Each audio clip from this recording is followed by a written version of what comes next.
nosotros todo el tiempo estamos en la urgencia, en lo reparatorio y no en lo preventivo. Los psicólogos deberíamos ser prescindibles, ¿sí? Wow. Deberíamos ser prescindibles. Pero con este ritmo de vida que llevamos, en realidad siempre nos convoca a estar trabajando algunas cuestiones en particular. Que si te duele la garganta y los oídos, vas al otorrino. Claro. Si te duele la panza, vas al gastro. Y no podemos entender que si estoy mal o estoy angustiado o no sé resolver una situación, voy al psicólogo. ¿Por qué si yo quiero hacer tal cosa hice tal otra? Claro.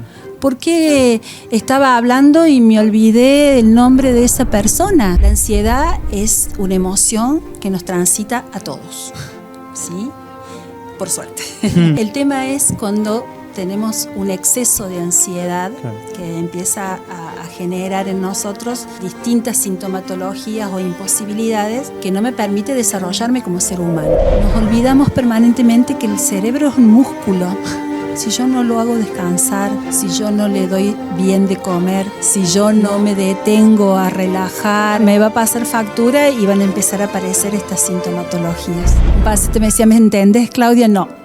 Primero, yo no estoy acá para entenderte. Claro.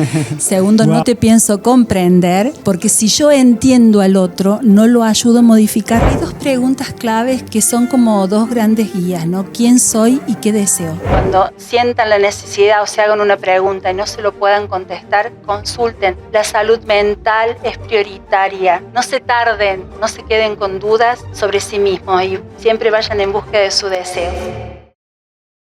Bueno, bienvenida, Claudia. Un placer tenerte acá.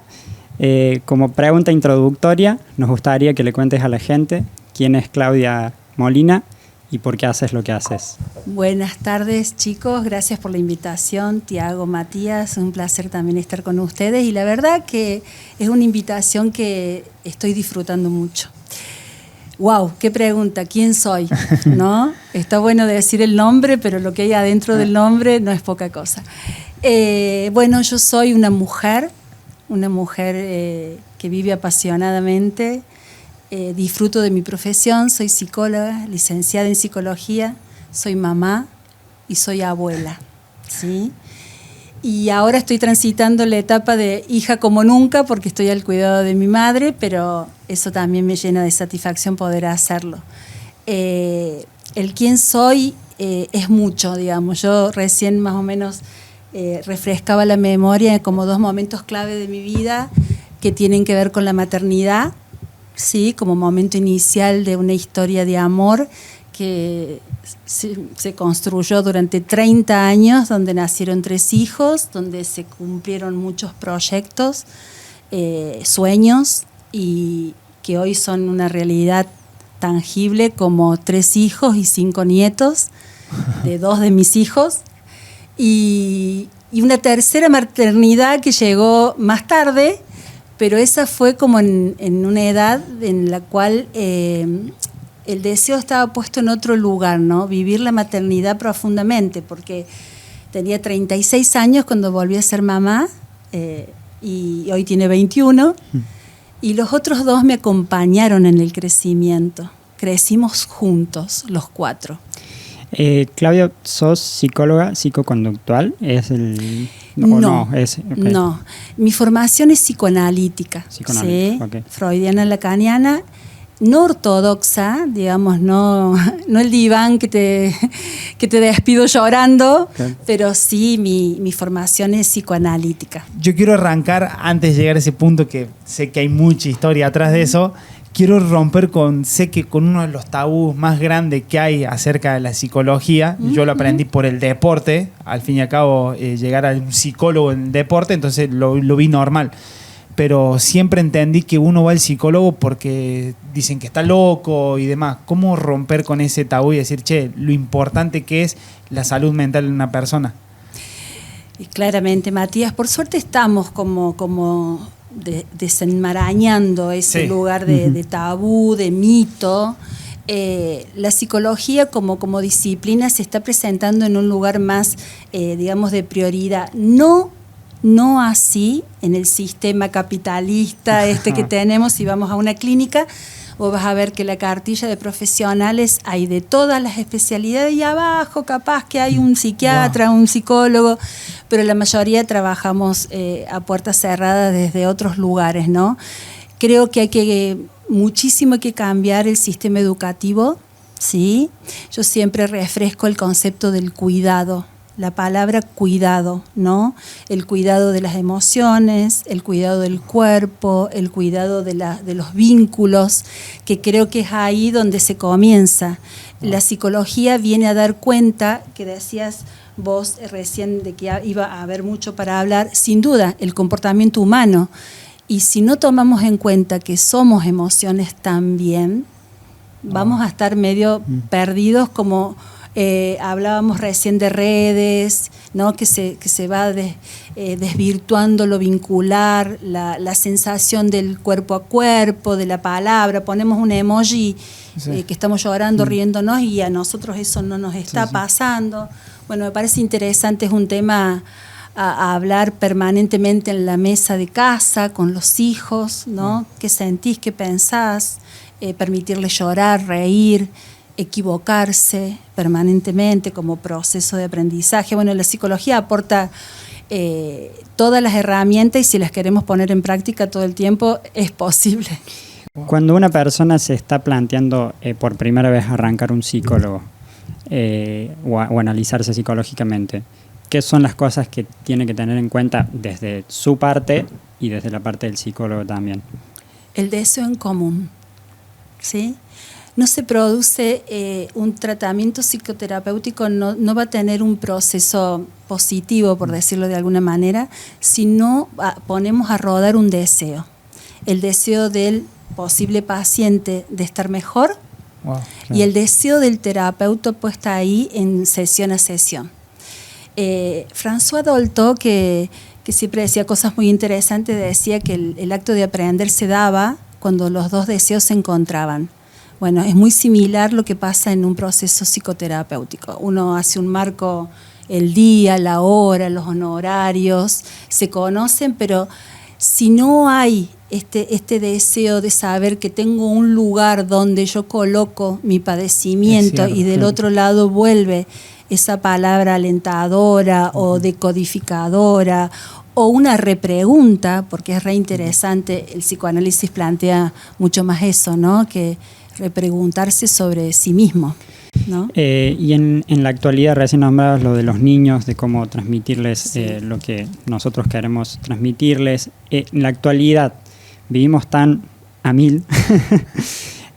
¿Cómo has visto este cambio, tanto sea en tus pacientes como en la sociedad en general, que nos han traído tanto las redes sociales, esto de ir todo frenético? Sí, bueno, acá hay que tener muchas variables en cuenta. Yo creo que hemos crecido mucho hablando de redes y de información rápida y profunda, pero estamos en una brecha en poderla llevar a cabo, ¿sí? No todo el mundo puede ir al psicólogo, no todo el mundo puede hacer tratamientos, ¿sí? Sabemos de lo que es la gestión pública en referencia a los programas de salud, ¿sí? Entonces me parece que habría que trabajar mucho más profundamente en esto que te digo, desde lo escolar, desde la política pública en salud y sobre todo el primer nivel de intervención, que es la prevención. Nosotros todo el tiempo estamos en la urgencia, en lo reparatorio, en lo paliativo y no en lo preventivo. Entonces, vos decís, ¿cómo hago? Sí, esto que ves, yo tengo como una cuestión ya incorporada, ¿no?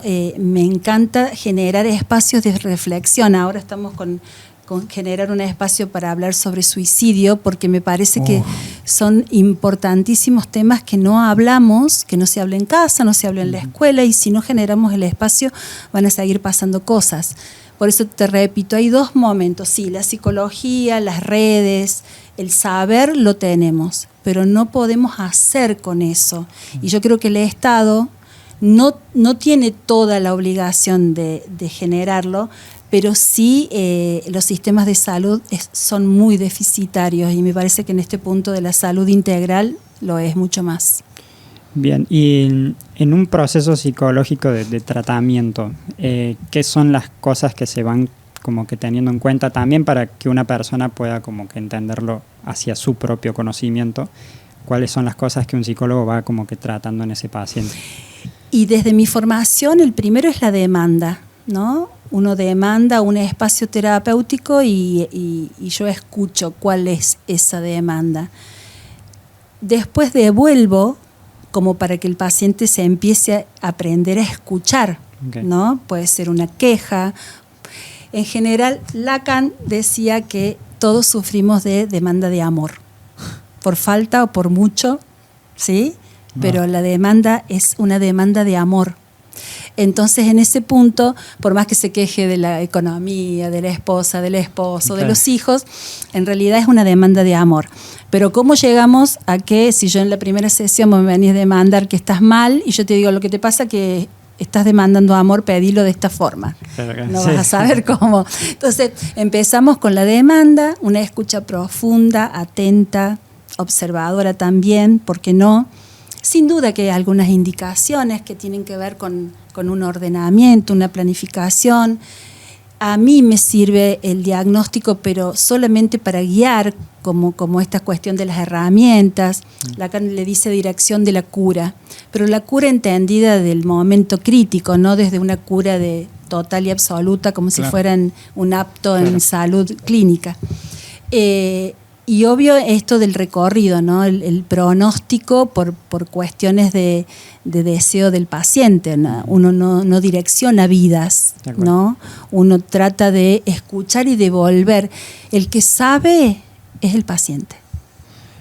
¿Hay una fecha límite que vos ingresás a querer trabajar con el psicólogo y demás y te dicen por tanto tiempo o puede ser porque en mi opinión conozco a varios referentes que aconsejan ir a terapia y unos te dicen no, es un tiempo hasta que lo puedas manejar solo y otro dice no, yo hace 9 años y voy a seguir yendo de por vida. ¿Qué opinás con respecto a eso? ¿Hay algún tiempo en particular o...? Mira, en general, yo te diría, vuelvo a repetir desde mi formación, los psicólogos deberíamos ser prescindibles. ¿Sí? Wow. Deberíamos ser prescindibles. Pero con este ritmo de vida que llevamos, en realidad, siempre nos convoca a estar trabajando algunas cuestiones en particular, ¿viste? A veces pasa algo con los chicos, otro con la economía, otro con el trabajo, tomar un nuevo trabajo, dejar un nuevo trabajo, separarse, volverse a estar en pareja, que me mudo, que se muere alguien. O sea, la vida nos pasa. Y de repente tenés más o menos herramientas. Entonces, yo creo que es imprescindible saber que uno tiene ese espacio, que lo puede generar, que si te duele la garganta y los oídos vas al otorrino. Claro. Si te duele la panza, vas al gastro. Y no podemos entender que si estoy mal o estoy angustiado o no sé resolver una situación o sé cómo resolverla pero no puedo porque los miedos, las inseguridades me acechan, voy al psicólogo. Wow. Y no está mal.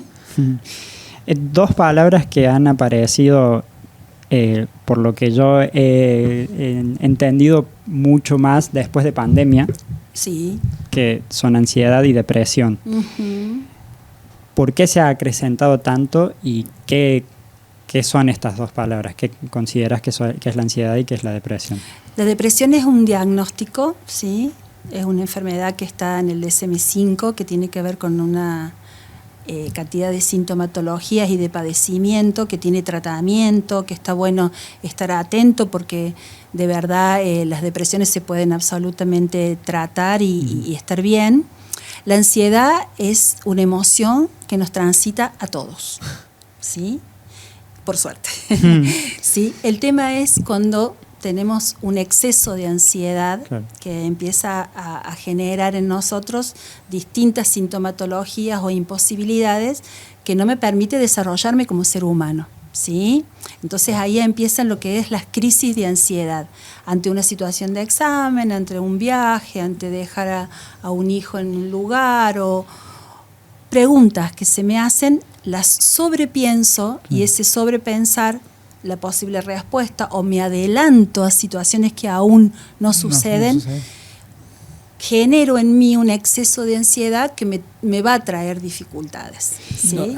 Nosotros lo veíamos mucho, por ejemplo, en las redes. En mi caso me siento muy identificado en eso porque llegó un momento que creo que me excedí de ansiedad comparándome constantemente en las redes. Veía la vida de otros en las redes. Uy, mira, ya está de vacaciones. Uy, mira, ya se compró el auto. Uy, mira, ya tiene lo que yo quiero. Y demás, y demás, y demás. Terminaba de scrollear así una hora en el teléfono y mi cuerpo se paralizaba y me levantaba al otro día a dormir 12 horas sin ganas de hacer nada. Y todavía seguir maquinando que yo no puedo, que soy incapaz y demás. Eso es algo de exceso de absolutamente, ansiedad. y tiene esta característica. La sobreansiedad, por lo general, después se vuelve la contracara de la angustia y la inacción, inactividad. Entonces, imagínate, vos te corres la maratón de, qué sé yo, la maratón del día de James Cray, 15 kilómetros, y le pones todo al otro día, no estás de la misma manera. Sí, bueno, lo que no nos olvidamos permanentemente que el cerebro es un músculo. ¿Sí? Si yo no lo hago descansar, si yo no le doy bien de comer, si yo no me detengo a relajar, a hacer la elongación y todo lo que hacen, bueno, me va a pasar factura y van a empezar a aparecer estas sintomatologías. O sea, la ansiedad y la depresión tienen una relación como que directa, ¿no? No necesariamente directa, pero en todo comportamiento humano se atraviesan las emociones, la frustración, la ansiedad, la angustia. Bueno, son emociones que se van a dar. La depresión, como te decía, es un diagnóstico, es un estado del sujeto en el cual se manifiesta, y no quiere decir que la gente también, hablando de mitos, que es que te tiras en la cama a llorar. Sí, te tiras en la cama a llorar, pero puede haber gente en la calle a los gritos, queriéndose pelear con todo el mundo, comiendo de más, tomando de más, y está cursando una depresión, ¿sí? Como la palabra indica, por ahí creen que es estar por debajo, o tirado, o inactivo, y en realidad no. Tiene que ver con otros valores o indicadores que nosotros ponemos a cuestionar. Bien. ¿No? Y una persona que considere que esté teniendo ansiedad o que por ahí piense que está en el síntoma de la depresión o en el diagnóstico de la depresión, ¿cómo puede progresar en sus propios medios, o consideras que ya directamente tiene que pasar a un tratamiento profesional? Y eso hay que evaluarlo, evaluarlo en qué nivel está.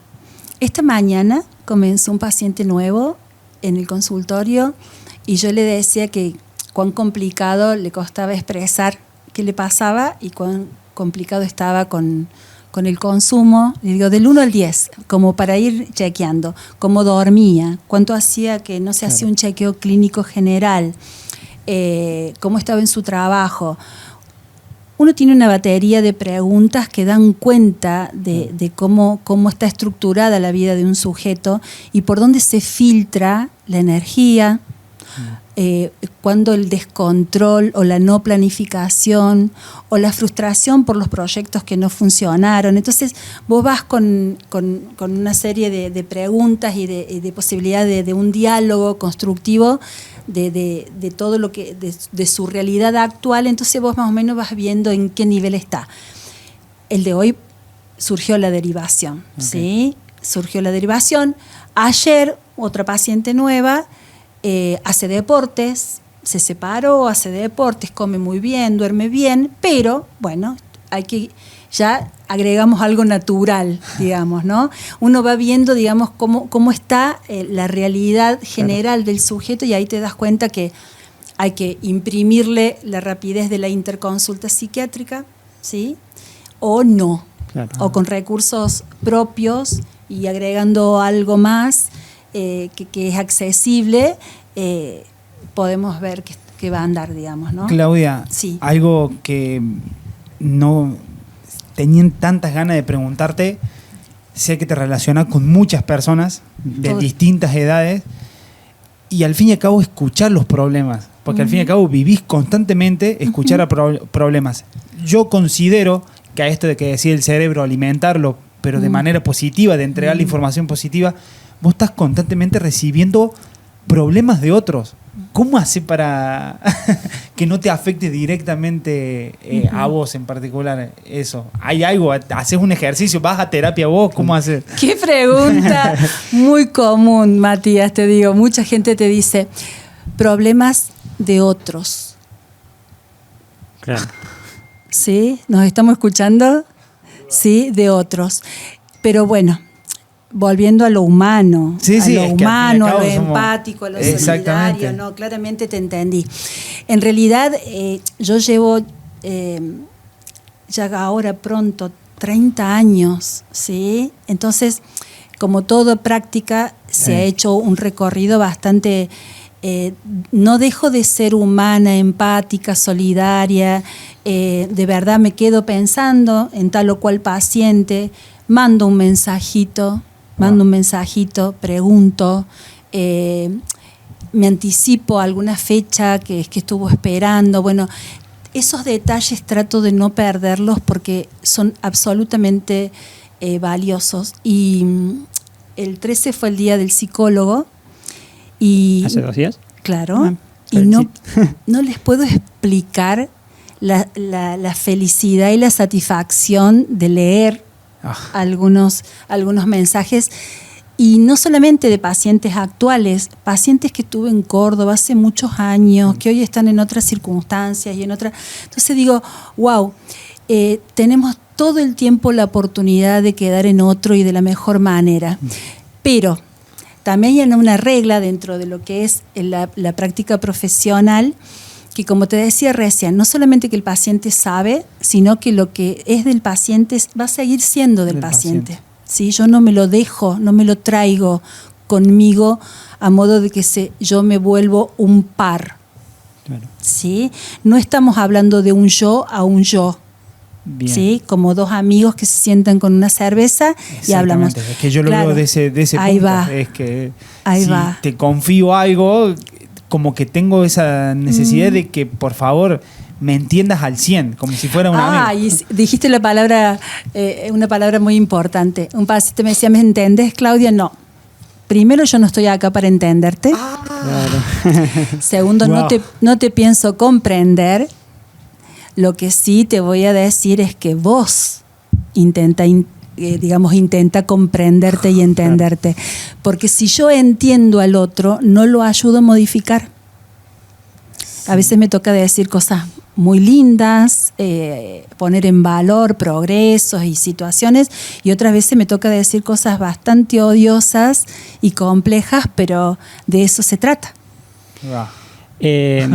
Llevándolo al tema del emprendimiento de la persona que en cuestión laboral depende absolutamente de sí mismo, Uh-huh. ¿cómo uno puede gestionarse sus emociones? Vamos a la parte de las emociones en el día a día, porque, o sea, yo considero que si vos no prestas atención a cómo estás actuando mentalmente, como que la mente se va para donde quiere. O sea, ¿qué cosas tendríamos que tener en cuenta? Si hay hábitos, si hay formas de nosotros centrarnos en donde está nuestro objetivo. Mira, en el ejercicio de la profesión y del propio análisis, respondiéndote un poquito a lo que decías, cada tanto vuelvo porque a mí también me pasan cosas.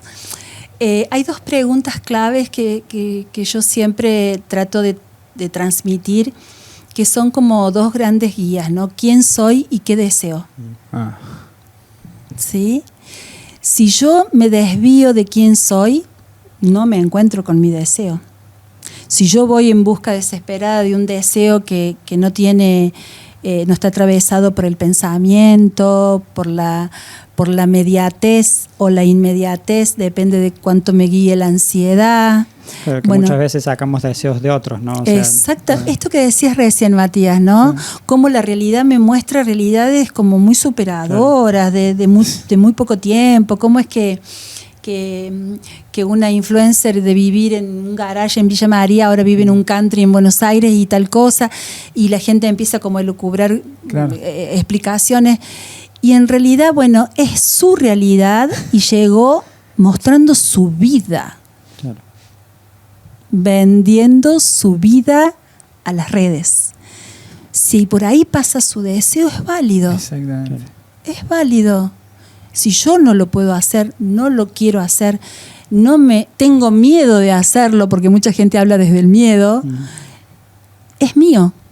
El otro le pasa otra cosa. Y volviendo a tu pregunta, yo creo que esas dos preguntas, como quién soy y qué deseo, no como que te sentas en la cama todas las mañanas y decís quién soy, qué deseo, pero cuando se te dispara, sí. Digamos, como se nos dispara la cabeza, como decís vos, creo que es ordenador. Uh-huh.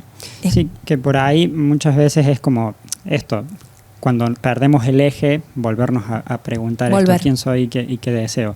De hecho, bueno, para contarle a la gente, Claudia es mi psicóloga y hemos estado hablando muchas veces de lo que soy, digo y hago, tiene que ir en línea. ¿Por qué sucede esto? Y sí, porque es ahí donde nos desviamos, decías recién, ¿no? Lo que pienso, con lo que digo, con lo que hago, debería tener como una cierta coherencia, más allá de las contingencias lógicas de lo que sea ser padre, amigo, hijo, trabajador, pero no erras, digamos. Ni cuando fallas y no sale bien, aprendes. Entonces me parece que eso también es ordenador, para mí lo es. Para mí lo es y me parece re importante tener en cuenta por qué estoy pensando, cómo lo voy diciendo y cómo lo voy a hacer. Claro.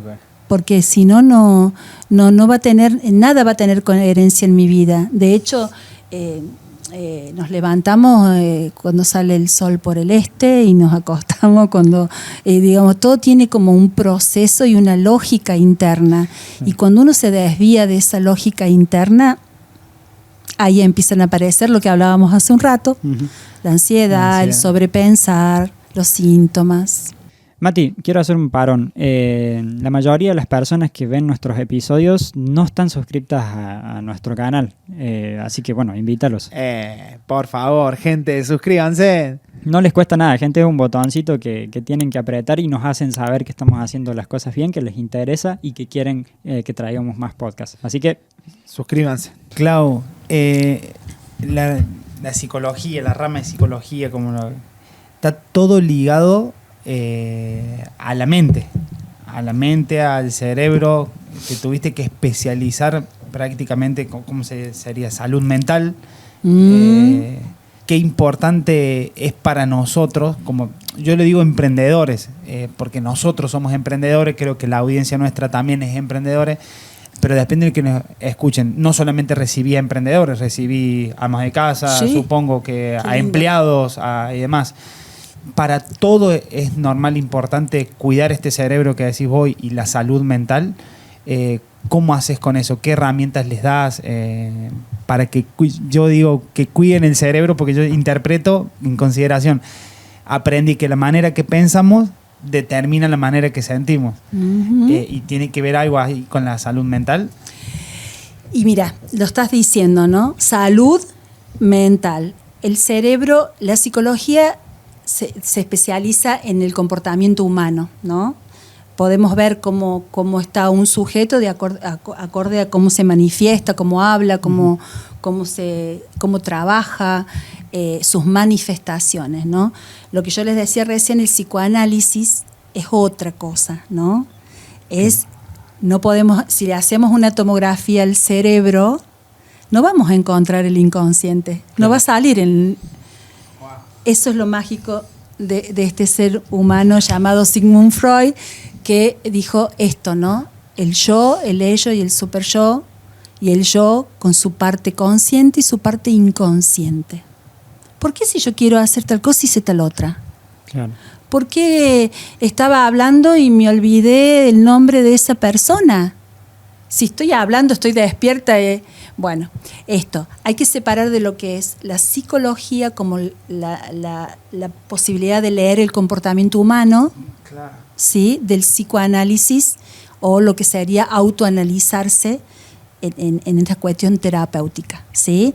Pero evidentemente no todas las personas son analizables, ¿no? No todos tienen la capacidad. Freud tan visionario en ese sentido que él hablaba más rígidamente, ¿no? Decía que tenían que tener cierto nivel intelectual para eso, pero en realidad era tener cierta capacidad de asociar, de preguntarse, de proyectarse, de ilusionarse, bueno, todas las proyecciones, todas las manifestaciones mentales, y había gente que ya llegaba tan enferma que no podía hacerlo, ¿sí? Es decir, yo te digo, no, porque hoy lloré y no sé por qué. ¿Y a vos qué se te ocurre? Y vos me vas a decir, te estoy contando que lloré, no se me ocurre. Hay gente que no puede asociar, claro. ¿sí? Pero volviendo a lo que me decías, que le ofrezco a una persona, bueno, esto, ¿no? El orden, la planificación, el mirarse, quién soy y qué deseo en este plano, de decir, bueno, quiero quedarme en este trabajo, no, quiero progresar, cómo lo hago, con mis herramientas, con mis tiempos, con mis posibilidades. El tiempo de otro es de otro, las posibilidades de otro son las posibilidades del otro. Entonces, poder diferenciarse. Hay palabras que uso habitualmente que la gente al oído le suena discriminarse, que nos discriminemos entre nosotros, pero no en el sentido peyorativo o grotesco que la gente lo usa vulgarmente. No, somos diferentes y está bueno que lo tengamos en cuenta. Entonces, esas cuestiones me parecen como claves, ¿no? De decir, lee tu propia realidad, pero no basándote en la realidad de otro. Bueno, eso es lo que nos pasa constantemente, es que siento como el querer cambiar a otro o querer ver a otro y decir, che, querer enseñarle a que se mire y demás, que se pregunte que por qué está haciendo eso, por qué su comportamiento, por qué, y nos termine perjudicando más a nosotros hasta que decís, che, es del otro, no puedo. Es del otro. Ese por qué se lo tiene que preguntar el otro. ¿Sí? ¿Y por qué? O sea, si bien más o menos... No, el otro dijo que se lo iba a preguntar. Pregúntatelo vos. Sí, si bien nombraste algo de por qué una persona no puede permitirse el análisis, Sí. O sea, que llegó muy tarde, ¿no? A esta situación a la que se dio cuenta de analizarse, o por qué sucede eso. Y mira, la verdad que es muy atinado lo que estás diciendo. No sé si es muy tarde, pero en realidad nosotros estamos tejidos de emociones, ¿no? Estamos tejidos de prácticas, estamos tejidos de enseñanzas. Entonces eso nos va forjando una emocionalidad, una posibilidad de decir, una posibilidad de detenernos a pensar, que no lo tiene todo el mundo. ¿Sí? Entonces no sé si el concepto es llegar tarde, pero sí en algún momento faltaron demasiadas cosas. Quizás. No se le dio prioridad a esto. Y ahí tomo lo que decías recién de los hijos, ¿no? Eso de estar atentos a nuestros hijos, esto del lugar de la infancia, que utilicen la palabra como medio de comunicación, de permitirles expresar sus emociones, aunque no nos guste verlos llorar, pero poder decirles que no, y bancarnos el no y bancarnos las lágrimas, porque estamos haciendo en consonancia de una formación que ellos pueden incorporar. Entonces, bueno, así como te decía, demanda de amor. O mucho amor le das a un hijo, que el amor tiene que estar en todas sus expresiones, pero hablo de ese amor sin límites, sin esperas, dañas. Y si estás ausente, dañas. Entonces, es por mucho amor o por falta de amor, va a haber una demanda en el medio. Y llevando a la contracara, los niños y los adultos, Sí. o los adultos mayores. Con Mati siempre hablamos de por qué nuestros padres o la generación de nuestros padres nunca han priorizado esta parte de la salud mental. Entonces ahora como que se encuentran sin herramientas quizás para poder afrontar sus propios problemas. Alguien que esté en esta situación, que tenga a sus padres de esta forma, ¿cómo puede ayudarlos desde su lugar? Porque lo que hablábamos recién, o sea, cuanto más querés ayudar muchas veces, más te perjudicas vos o también más perjudicas a esa persona. Sí, lo bueno es esto de recién decía discriminación y ahora te voy a decir separación, ¿no? Está lo que se va a poder y lo que no se va a poder, ¿sí? Yo creo que a veces nos cuesta mucho aceptar que no podemos. Claro. ¿sí? Y ahí entra a jugar nuestra propia frustración y todo eso. Pero sí podés hacer mucho en esto de hasta lo que dan tus recursos, ¿no? Esto de estar atento, la interconsulta, alimentación, hidratación, ver si después de sentirse mejor clínicamente, psiquiátricamente, acceden a otros espacios como talleres. Pero bueno, lo que no se pudo en aquel momento, no se va a poder ahora. Se pueden otras cosas. Y eso creo que es claro saberlo, ¿sí? Es claro saberlo porque vuelvo al concepto del cuidado. No nos han educado en el concepto de cuidarse. Los padres antes nos decían, cuídate, ¿no? Cuando salías. Claro. Y vamos a leer la letra chica. Cuídate, no te emborraches, cuídate, no tengas relaciones sexuales. Los cuídate, vínculos con quien te relacionas. Pero no es solamente eso. Cuidarse es dormir bien, es tener espacios recreativos, estar ocioso es salud mental. Ocioso, creativo, aburrido, frustrado, porque atravesas todas las emociones y pasas a otra cosa. Hace poco retomé un libro que había dejado ahí y me encanta cuando me reencuentro con un libro y lo vuelvo a abrir. Y Jean Alouche es un psicoanalista francés que murió hace poco. Le preguntaron en una conferencia que qué era la salud mental. ¿Viste? Y imagínate, claro, ¿qué es la salud mental? Definición, 2 puntos, no podés. Es como... Claro. Y él le dijo al que lo interpeló ahí, le dice, es pasar a otra cosa. Claro, los conferencistas se miraban, ahí van relatando, se empezaron a mirar como diciendo, ¿qué es pasar? Bueno, mira, es algo tan didáctico y tan claro. Realmente me pasa algo, lo miro, lo padezco, lo transito, decido qué hacer para salirme del lugar y paso a otra cosa. Eso es salud mental. No es que no me pasen cosas, que no tenga crisis, que no me angustie, sino que me pasen las cosas que pasan en la vida diaria, las transito, las trasciendo, no las paso por encima, Eso. las no las trasciendo, padezco lo que tenga que padecer en esa situación, aclaro las ideas, me posiciono, pienso, digo, hago y paso a otra cosa. Wow. No estaríamos hablando de una salud mental óptima, sino estaríamos hablando de una salud mental que se permite tener esa flexibilidad de ir y volver y de pasar todo el tiempo a otra cosa. Que esa es la vida misma. Tal cual, es que de hecho eso iba a decir, que nunca dejan de existir por suerte problemas y cosas por solucionar.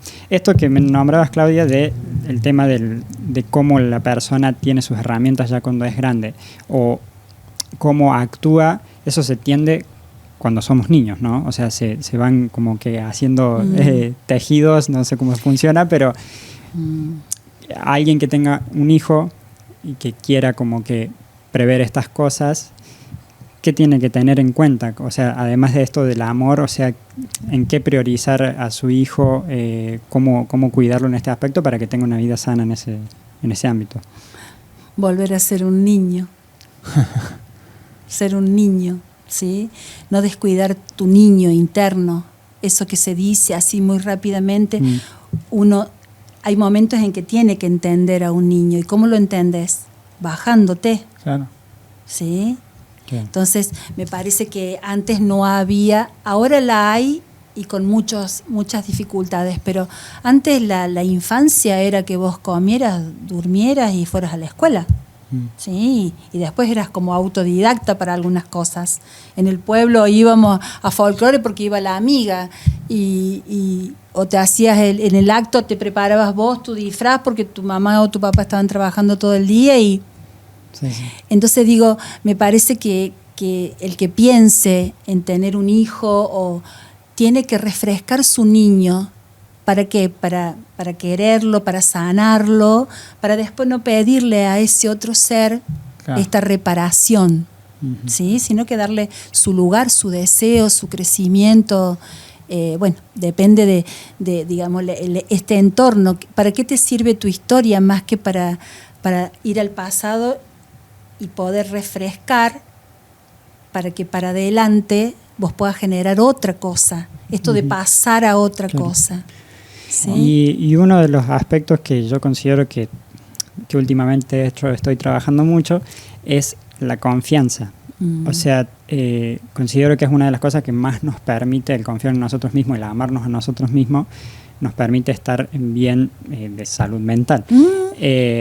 Llevándolo al emprendimiento, por ejemplo, una persona que quiera crecer personalmente, ¿qué cosas podría hacer en su vida para ganar más confianza, sentirse mejor con uno mismo? Es que ustedes se dedican mucho a refrescar mentes de emprendedores y yo creo que todos tenemos una empresa que es la empresa personal. Qué bueno. Es que es cierto que al fin y al cabo que en todos los seminarios que damos, todas las capacitaciones, creo que valoran más eso, que les ayudamos a poder transitar ese emprendedor y no las herramientas técnicas, que crear videos, que hacer anuncios y demás, sino es poder transitarlo y llevarlo a cabo. Nos agradecen más eso y creo que eso responde, ¿no? Responde lo que me acabas de preguntar, Tiago. Creo y sigo refrescando esas dos líneas que siempre tengo como en mente. ¿Quién soy y qué deseo? Si yo voy en consonancia de mi deseo, obvio que con los costos que eso implica también, ¿sí? Que no es una cosa lineal, no es una cosa desde el facilismo verbal, uno lo puede expresar, pero no, justamente lo más lindo es lo intrincado del recorrido, porque va a estar cada vez más depurado ese deseo, ¿se entiende? Sí. Entonces, me parece que eso, yo apostaría a eso, de que cada uno, así como para ser papá, preguntarse sobre su niño, ¿no? ¿Qué hay de ese niño mío interno? Para emprender es esto, tener claro qué deseo con esto que voy a emprender.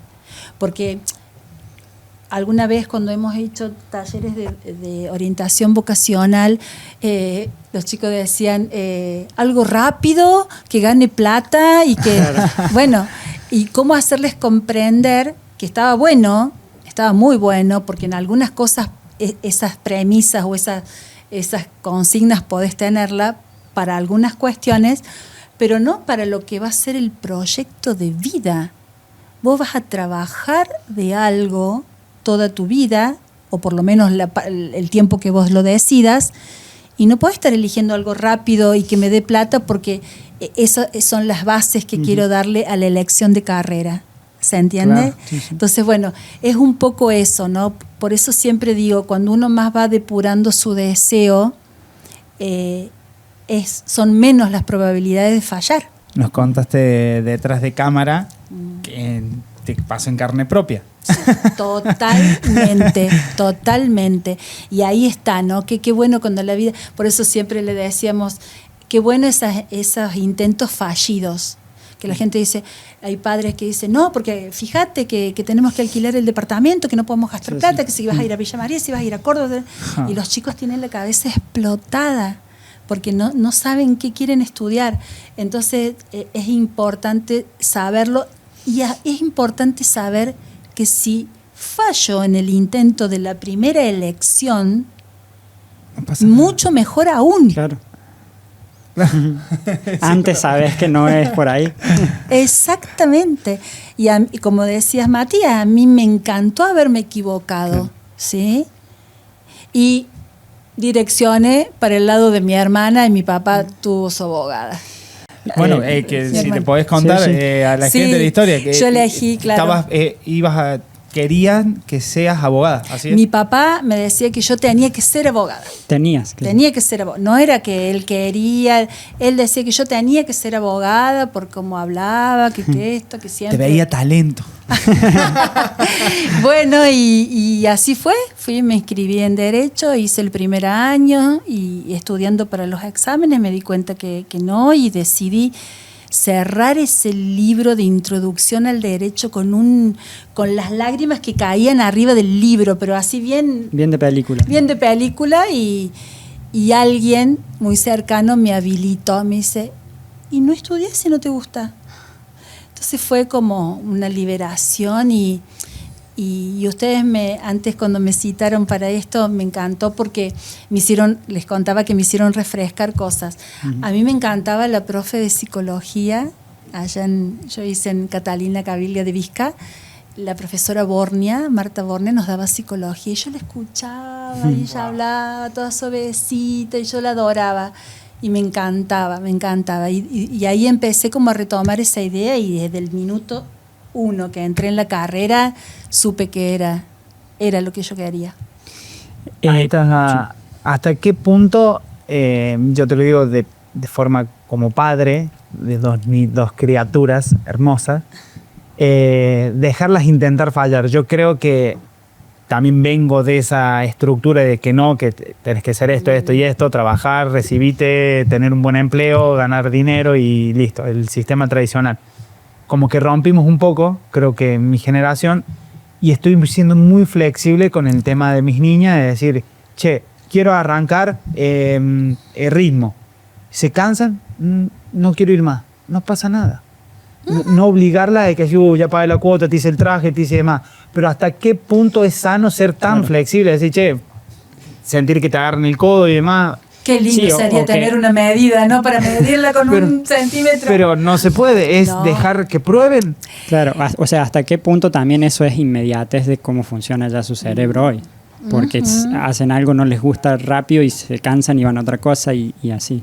Ahí está, que creo que vamos a hablar en general, pero lo mío es sujeto a sujeto.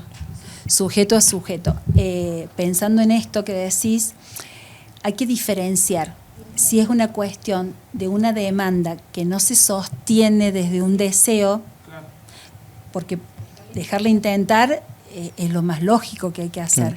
Pero si uno lee la realidad de que son varios intentos en distintas disciplinas y que se transforma como una especie de capricho o de berrinche, entonces por eso digo, siempre hay que tener una lectura particular, individual, pero a la vez también global de toda una situación, ¿no? Y a veces, y esto ya es... Yo hace un tiempo importante que no me dedico a niños. Cuando fui abuela decidí no dedicarme más a niños. Y los niños siempre hacen síntoma de los padres, digamos, ¿no? Entonces, ellos son guía, son la guía que uno tenemos que mirar, ¿sí? Cuando están mostrando algo, es porque nos están queriendo decir algo a los adultos, ¿sí? ¿Sí? ¿Cuánta información? Nosotros estamos chochos. Es que al fin y al cabo, llevándolo a la práctica, creo que lo trabajo diariamente y decir, claro, ver global, yo lo veo por mis hijas. Espero el que nos esté escuchando y tengan hijos que también puedan hacer ese ejercicio, porque al fin y al cabo es un ejercicio, es decir, mirar global y mientras te escucho veo global y digo, claro, interpreto que lo que ha dejado ha sido porque la amiguita que iba dejó, ¿me entendés? Y después ha ido a otra cosa y ya ha sido constante, por más que no esté su mejor amiga, y dije, che, esto le gusta. Sí. ¿Entendés? Entonces no digo nada. ¿Ves qué lectura ahí? Claro, está buena. Pero nunca lo había visto de manera global, sino lo veía en particular en cada actividad propia que iba, claro. Si todos tuviéramos en cuestión eso, por ejemplo, los docentes. Los docentes son determinantes en la conducta de un niño, ¿no? Y ni hablar de que ahí nace el vínculo con el estudio. Entonces también eso hay que tomar nota de esas cuestiones. ¿Sí? Claudia, uno de los segmentos que hay en el podcast es el que le da el nombre al podcast y a nuestra marca también, que es Efecto Red. ¿Qué fue en tu vida o en tu carrera, a donde quieras llevarlo vos esta pregunta, eso que te hizo como que un clic o que te hizo sentir viva o que te hizo, sí, por acá es? Nosotros le decimos el efecto red. El efecto red. Claro. No sé si hubo alguna situación, algún momento, alguna persona, algo que nos quieras compartir. Sí, yo creo que son varios momentos y varias personas, pero lo que a mí me lleva, y sé que no me equivoqué más allá de los errores que pudieron haber en el camino, esto que les contaba recién, ¿no? Haber hecho la ruptura con el deseo de mi padre, que yo fuera abogada. Ese fue uno. Otro, esta profesora que les contaba recién, que también creo que me mostró que algo de eso tenía que ver conmigo. Hay un familiar, una prima, que yo iba de chica a Córdoba a pasar las vacaciones a la ciudad grande, después viví 32 años y huí, pero yo la iba a buscar. Ella trabajaba en el colegio La Salle, un colegio que yo de acá de Oliva iba al colegio La Salle, veía que era como un palacio gigante, entonces yo iba en la bicicleta y la buscaba y me tiraba por donde bajaban los coches. Y esta prima, que es profesora de inglés y traductora de inglés, el ser docente de allí le permitió viajar a Italia, a todos los lasallanos que hay por el mundo. Bueno, y yo decía, estudiar salva. Mira. Estudiar salva. Y así fue seguir eso, que yo sabía que estudiar me iba a permitir crear todas las redes, efectos redes, todo lo que yo quería. Pero no era estudiar cualquier cosa, porque mi prima es profesora de inglés y jubilada que de hecho inglés tengo el básico de la secundaria. Pero también nací en Oliva.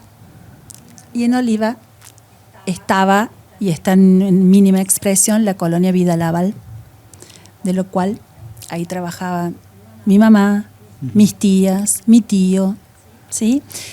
Y donde para mí de muy pequeña era un gran paseo ir a la colonia Vidalaval. La locura para mí era fascinante. Wow. Claro.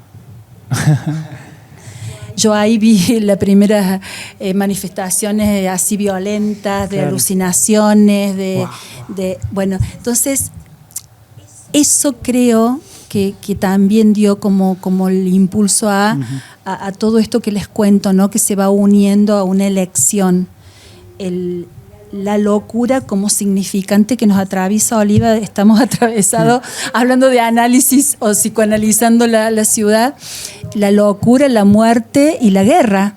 Porque la locura por la colonia, la muerte por la fábrica de ataúdes y la guerra por el Museo de Malvinas. Y digo, wow, qué difícil salir indemne de un pueblo que tiene estos tres significantes. Pero bueno, eso que les cuento, así como en esa línea, para mí fueron los efectos redes.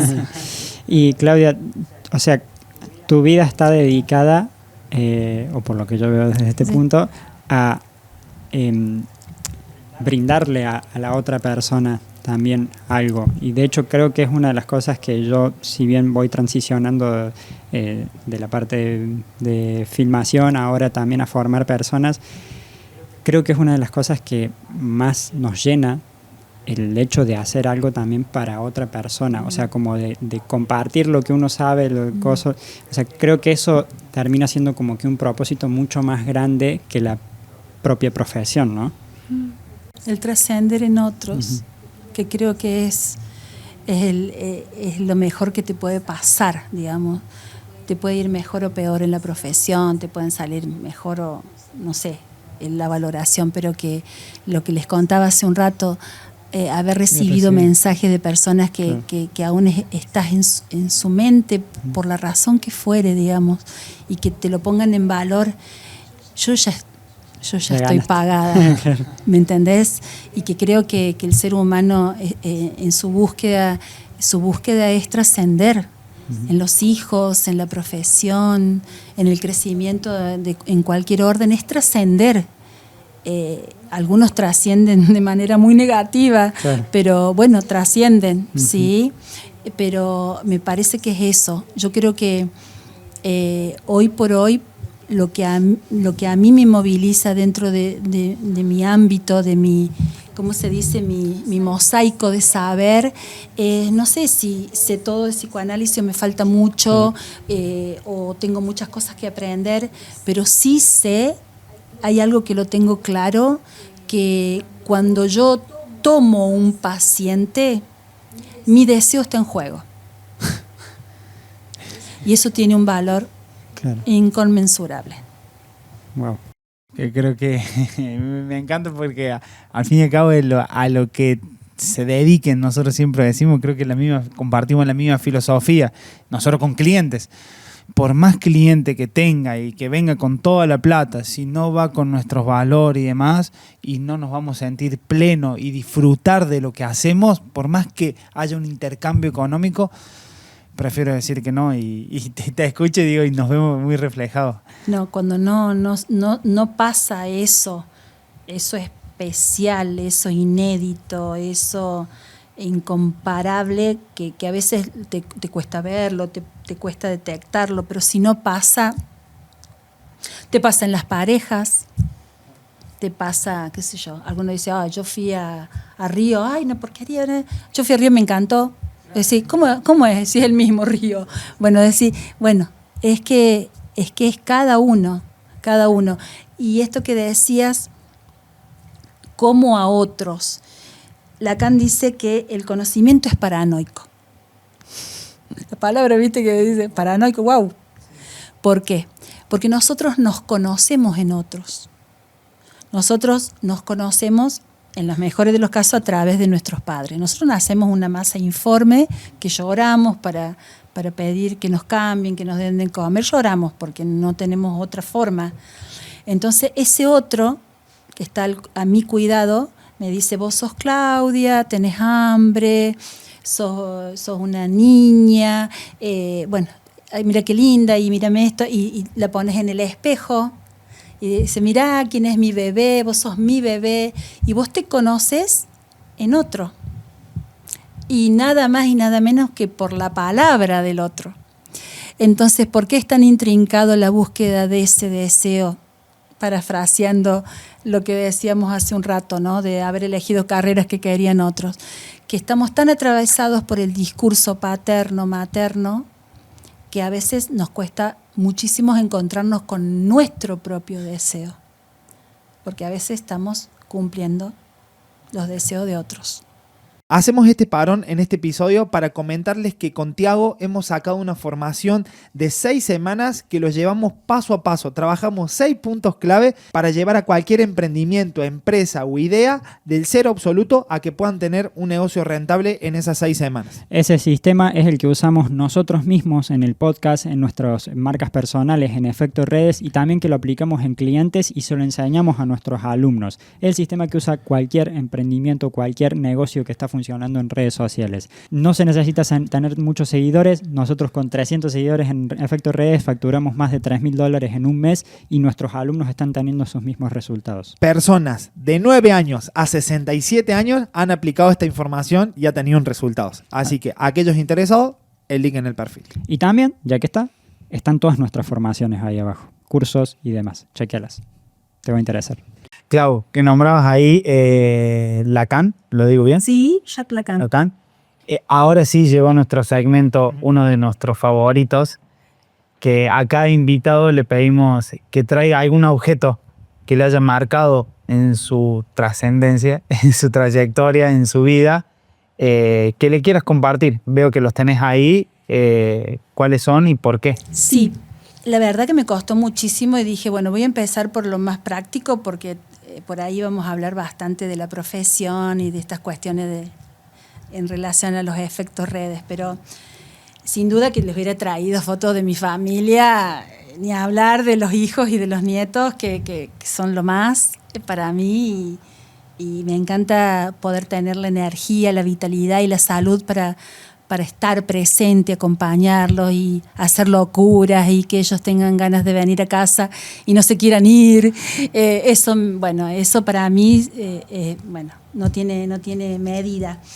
Y después para mí los libros, el olor al libro, el olor. Ahora es como que he calmado un poco, pero era como muy complicado. Yo me imagino tu casa y veo una biblioteca gigante, ¿o no? Sí. No sé por qué. No, la tengo chiquita, pero los tengo en la casa de mi mamá porque todavía me falta. Compré hace poquito esta casa y hay cosas que hay que hacer una de las cuales está la La biblioteca. biblioteca. Los libros siempre han sido muy importantes en mi vida, ¿sí? Yo creo que el contacto con el saber, o así fueron novelas también, ¿no? No solamente específicas de la profesión.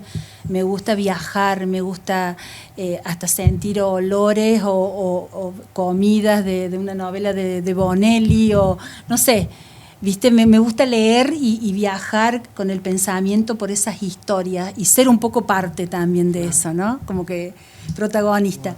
Y como casi fotofetiche, que yo tengo una convicción que antes de Freud nada, después de Freud todo.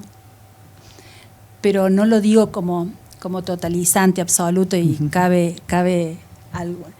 No porque la disciplina psicoanálisis sea que dé cuenta de todo y que dé explicación de todo. Pero todos se agarraron del cambio de paradigma, ¿no? Del humano, digamos, de la explicación de la conducta humana, de la sexualidad, ¿no? En general, hablando de niños, él fue el primero, por eso lo echaron y le quemaron todo todo lo que la persecución por decir que los niños tenían líbido y tenían sexualidad, los niños. Entonces era como, en la época era una ruptura de paradigma bastante fuerte. El tratar personas desde lo psiquiátrico, porque él fue neurólogo y después pasó a construir un método, la construcción, leer la mente humana, que es la única que se estudia a sí misma, entonces es como muy complejo, y decir todas las veces que se equivocó, cambió de una conformación de teoría que era el inconsciente, preconsciente y subconsciente, a pasar al yo, al ello y al super yo, porque decía que había parte inconsciente en el yo.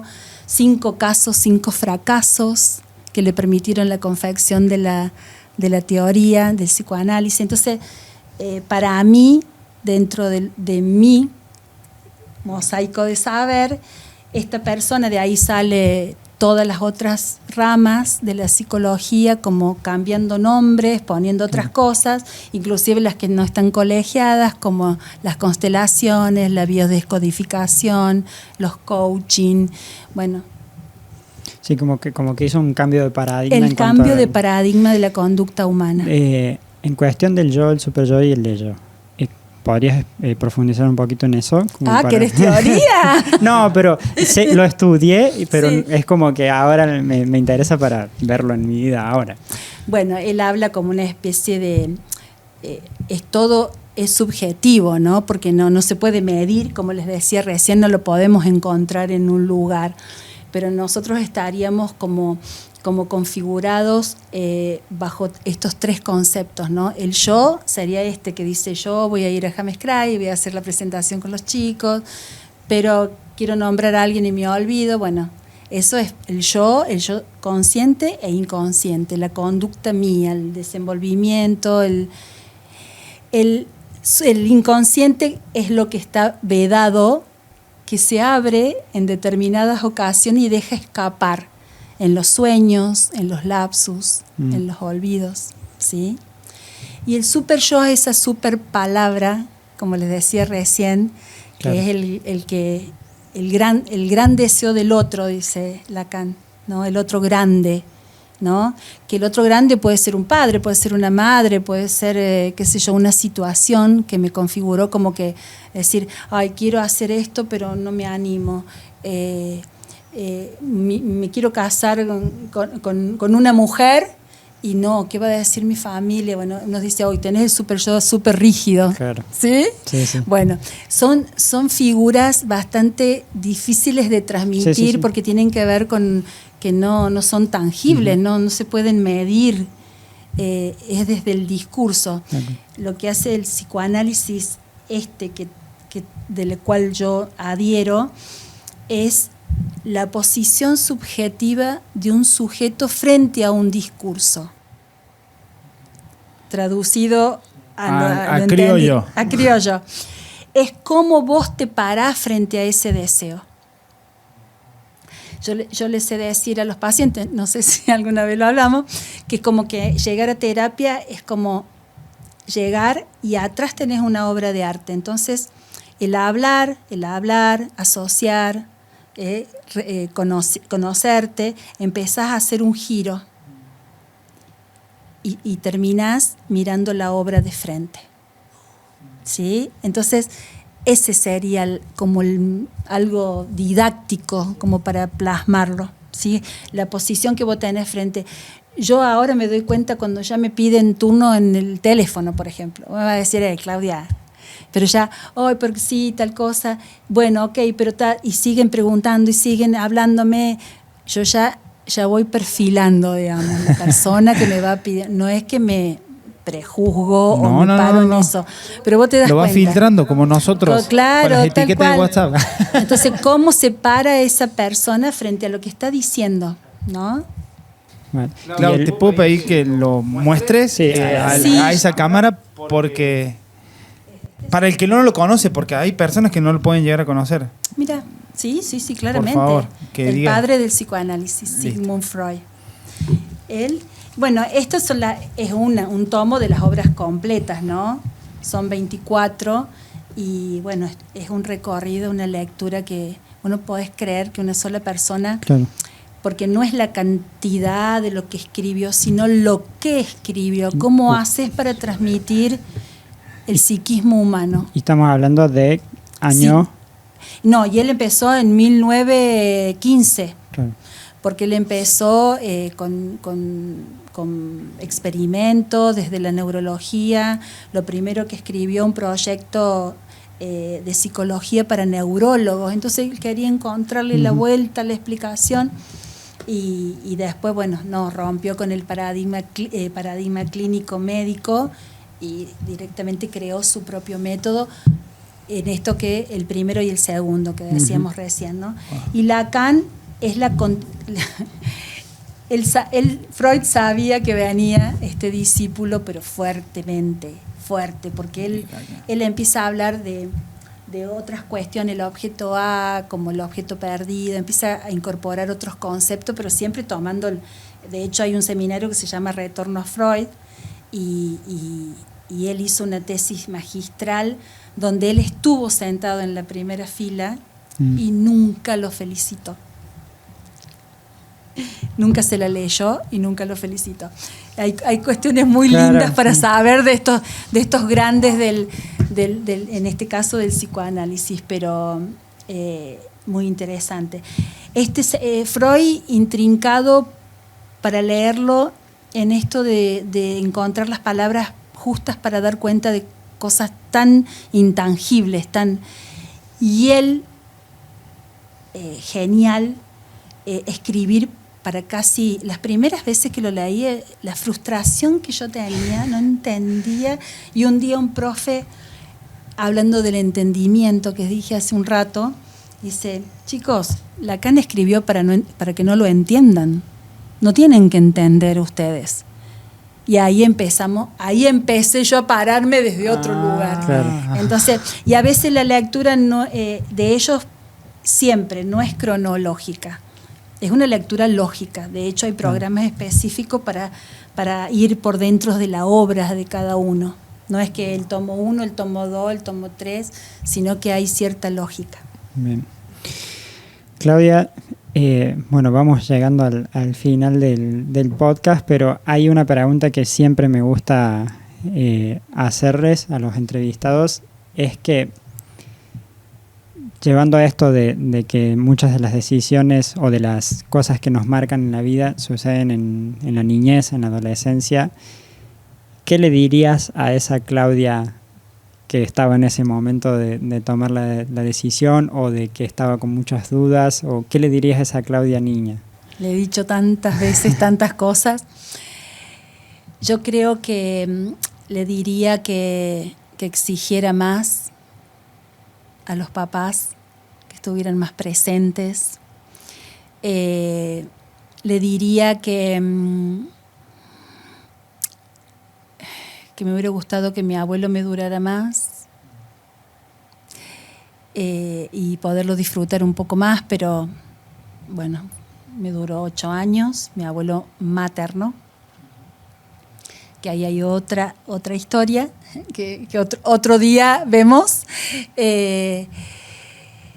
Pero en general le diría que fue muy valiente, que muy resiliente, que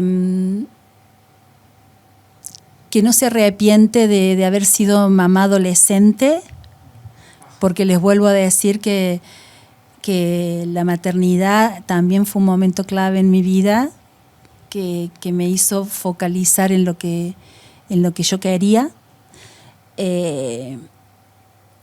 Y le diría que estoy agradecida hasta de los momentos que no fueron tan lindos ni tan gratos, pero le agradezco a esa niña por su valentía. De mi parte, Claudia, como estamos yendo al final, agradecerte, pero hay un momento, no sé si lo querés decir a cámara o nos hablas a nosotros, que es para vos que aquellas personas que seguramente no te conocen, nos están viendo, gracias a Dios, de todas partes del mundo, que puedas contarles cómo te pueden contactar. A lo mejor toda la información de Clau la vamos a dejar en la descripción del video y del podcast, tanto en Spotify como en YouTube, pero que le cuentes cómo te pueden contactar y por qué deberían confiar en vos y por qué, si podría ser de ayuda en algunos que estén necesitando empezar por este camino de la terapia. Bien, en realidad como yo soy lo anticomercial en ese punto, porque no tengo las redes así como no posteo. Tengo un espacio terapéutico integral en Colazo, que ese sí lo estoy ahí como gestando como un hijito pequeño. Pero ese espacio es el que al que dijiste al principio, el que estás trabajando, ¿o ya está? No, ya está en Colazo, ya está. Somos 6 profesionales que creamos Lazos, se llama, espacio terapéutico integral. Está buenísimo porque, bueno, como todos los comienzos son difíciles, pero está lindo porque uno depura lo que quiere hacer y con quién lo quiere hacer, y eso está bueno. ¿A dónde me pueden encontrar en las redes? Como Claudia Molina 68, la Instagram. Pero no tengo una publicidad extra. Lo mío realmente fue de boca en boca. La gente da mi teléfono, no sé por dónde anda mi teléfono por todas partes, pero tengo pacientes que están en Australia, en Miami. Bueno, a mí me gusta trabajar y trabajo mucho, con mucho placer. No dejen de consultar. Cuando sientan la necesidad o se hagan una pregunta y no se lo puedan contestar, consulten.